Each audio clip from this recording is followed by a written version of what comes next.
તો ખેડૂત મિત્રો આજની વિડીયોમાં આપણે જાણવાના છીએ 2025માં ખેતીની જમીનના 5 મોટા નિયમો।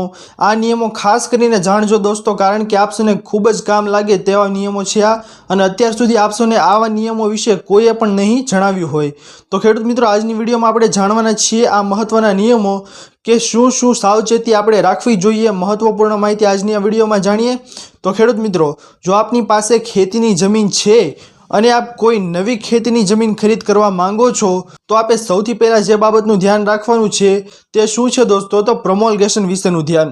જે નવી ખેતીની જમીન આપ ખરીદ કરવા માંગો છો તો તે ખેતીની જમીનનું પ્રોમોલ્ગેશન અવશ્ય કોઈ ખેતીની જમીનના રેવન્યુ સલાહકાર અથવા તો રેવન્યુ એડવોકેટ છે તેને બતાવવું। ત્યારબાદ જો પ્રોમોલ્ગેશન 1951થી ચોખ્ખું હોય તો જ તે ખેતીની જમીન ખરીદ કરવાનું રાખો, કારણ કે ઘણી જગ્યાએ 1995થી ટાઇટલ જોવાનું માન્ય રાખવામાં આવતું નથી, એટલે કે પરિપત્રનો અમલ છે તે થતો નથી। આપને ખબર જ હશે, હાલ હમણાં જે પરિપત્ર 1995થી ટાઇટલ છે તે માન્ય રાખવામાં આવશે તેવો પરિપત્ર સરકાર દ્વારા બહાર પાડવામાં આવેલો હતો, પરંતુ ઘણી બધી જગ્યાએ તે પરિપત્ર છે તેનો અમલ થતો નથી।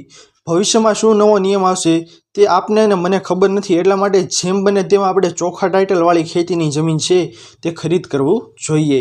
ત્યારબાદનો દોસ્તો બીજો મહત્વનો નિયમ આપસુની સામે આવી રહ્યો છે કે શું ખેડૂત ખરાઈ પ્રમાણપત્રો થઈ ગયા છે બંધ। તો ખેડૂત મિત્રો, આપને ખબર જ હશે કે નવો પરિપત્ર 1995થી ટાઇટલ જોવાનો આવ્યો હતો, તેની સાથે એક સોગંદનામાનો નમૂનો પણ આપવામાં આવ્યો હતો। તેથી ઘણી જગ્યાએ ખેડૂત ખરાઈ પ્રમાણપત્ર બંધ કરીને તારીખ 13/9/2024ના પરિપત્ર અનુસાર જે પરિપત્ર સાથેનો સોગંદનામાનો નમૂનો હતો તે સોગંદનામું ફરજિયાત આપણે ત્યાં આપવાનું રહે છે। આપને લાગુ પડે તે જગ્યાએ આપણે તપાસ કરવાનું રહેશે કે સોગંદનામું ચાલે છે કે હજુ સુધી ત્યાં ખેડૂત ખરાઈ પ્રમાણપત્ર છે તે માન્ય રાખવામાં આવે છે। જો માન્ય રાખવામાં આવતું હોય ખેડૂત ખરાઈ પ્રમાણપત્ર તો આપણે ત્યાં પ્રમાણપત્ર આપવાનું રહેશે, અથવા તો જે જગ્યાએ સોગંદનામું આપવાનું હોય છે ત્યાં તમારે સોગંદનામું આપવાનું રહેશે। ત્યારબાદ તમે જે ખેતીની જમીન ધારણ કરો છો તેના 7/12 છે તે આપણે સાથે આપવાના રહેશે। તો આ બીજો મહત્વનો નિયમ છે દોસ્તો કે ઘણી જગ્યાએ સોગંદનામા ચાલે છે અને ઘણી જગ્યાએ ખેડૂત ખરાઈ પ્રમાણપત્ર છે તે ચાલે છે, અને જ્યાં સોગંદનામા ચાલે છે ત્યાં ખેડૂત ખરાઈ પ્રમાણપત્ર છે તે હવે બંધ થઈ ગયા છે દોસ્તો। ત્યાર પછીનો ત્રીજો અને મહત્વનો નિયમ આપસોની સામે આવી રહ્યો છે દોસ્તો। આ ખાસ મહત્વનો નિયમ છે, આના વિશે પણ આપસોને કોઈએ પણ નહીં જણાવ્યું હોય કે હિન્દુ અધિનિયમ મુજબ વેચનાર વ્યક્તિના વારસદારોનું ડેક્લેરેશન આપણે છોડવું। તો ખેડૂત મિત્રો, જો આપ કોઈ પણ વ્યક્તિની વડીલોપાર્જિત ખેતીની જમીન ખરીદ કરો છો, એટલે કે તેની વારસાઈવાળી ખેતીની જમીન ખરીદ કરો છો બાપ દાદા વખતની, તો સાથે સાથે તે વ્યક્તિના વારસદારો હોય તો આપે તે વ્યક્તિના વારસદારોનું નોટરી રૂબરૂ ડેક્લેરેશન છે તે મેળવી લેવું જોઈએ।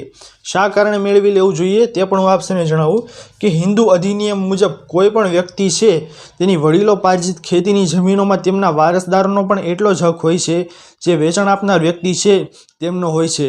તો ભલે તેઓના નામો દાખલ કરવામાં આવ્યા ન હોય, તેથી તેઓના વારસદારો ભવિષ્યમાં વાંધો ન ઉઠાવે એટલા માટે તેઓનું ડેક્લેરેશન છે તે આપણે ફરજિયાત મેળવી લેવું જોઈએ, અને તે ડેક્લેરેશનમાં જણાવવામાં આવ્યું હોય કે આ જમીન વેચાણ થાય તેમાં અમને કોઈ પણ પ્રકારનો વાંધો તકરાર નથી, તેવી રીતનું આપણે ડેક્લેરેશન છે તે મેળવી લેવું જોઈએ। ત્યારબાદનો મહત્વનો નિયમ આપસોની સામે આવી રહ્યો છે દોસ્તો કે જમીન માપણી વિશેનો।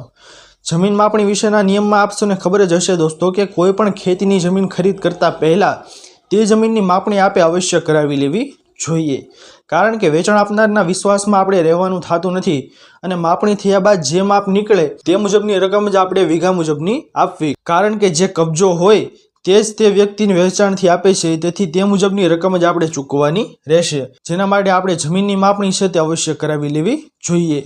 ત્યાર પછીની મહત્વપૂર્ણ માહિતી આગળ આવી રહી છે દોસ્તો કે જમીનની ચતુર્સીમા વિશેની। આ પણ ખૂબ જ મહત્વની માહિતી છે દોસ્તો કે ખેતીની જમીન ખરીદ કરો છો તો ખાસ આપણે ધ્યાન રાખવાનું કે જમીનની ચતુર્સીમા છે તેના સેઢા પાડોશીની વિગત સાચી લખાવવી, કારણ કે તે આપની ખેતીની જમીન છે તેનો કબજો નક્કી કરે છે। જો તેમાં ભૂલ હશે દોસ્તો તો ભવિષ્યમાં આપણે વાંધો આવી શકે છે। તે બાબતનો સુધારા દસ્તાવેજ પણ થતો નથી, ન કરે તે આપણે સુધારા દસ્તાવેજ છે તેનો કરી નાખીએ, પરંતુ તેનો સુધારા દસ્તાવેજ નથી થતો, આપને ભૂલ ભરેલી ચતુર્સીમા હોય તો ભવિષ્યમાં વાંધાઓ આવી શકે છે। તેથી જેમ બને તેમ જમીનની ચતુર્સીમા છે તે આપણે સાચી લખાવવી। ત્યાર પછીની છેલ્લી અને મહત્વપૂર્ણ માહિતી આવી રહી છે દોસ્તો અવેજની વિગત બાબત વિશેની। તો ખેડૂત મિત્રો, ખેતીની જમીનની અવેજ ચૂકવો છો તો તે રોકડું આપવાનું તમે ટાળ, અને ખાસ કરીને વ્હાઇટમાં વહીવટ કરો, અને જે અવેજ બતાવો છો તે બાબતના ચેક અથવા તો RTGS NEFT બેંક ટ્રાન્સફરથી વહીવટ કરવા, કારણ કે વ્હાઇટમાં ચૂકવેલ રકમ હશે તેનો આપની પાસે પ્રૂફ હશે અને તેનો બોજો કાયમિક રીતે દસ્તાવેજ ઉપર રહેશે। તેથી આપ જો અવેજ બતાડો છો ખેતીની જમીનની અંદર તો તેની અંદર ટુકડે ટુકડે રોકડા કે પછી રોકડા વહીવટ ના કરો, તેમાં તમે RTGS NEFT અથવા તો ચેકથી તમે બેંક ટ્રાન્સફરથી વહીવટ કરવા।